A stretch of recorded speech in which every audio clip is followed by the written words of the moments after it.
আসসালামু আলাইকুম বন্ধুরা, আজকে পাখিগুলোকে এগ ফুড দিলাম। দেখুন কিভাবে খাচ্ছে।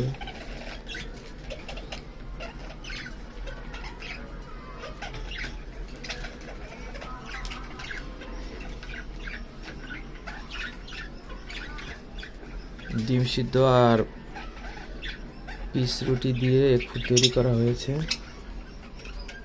কোকাটেল এই দুইটা ডিমে বসে আছে।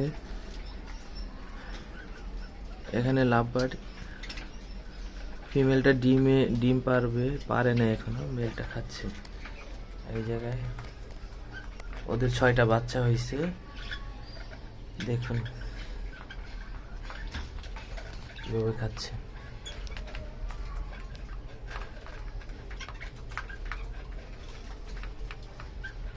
অ্যালবিনো বাজরিগার ডিম বাচ্চা খুব ভালো করে।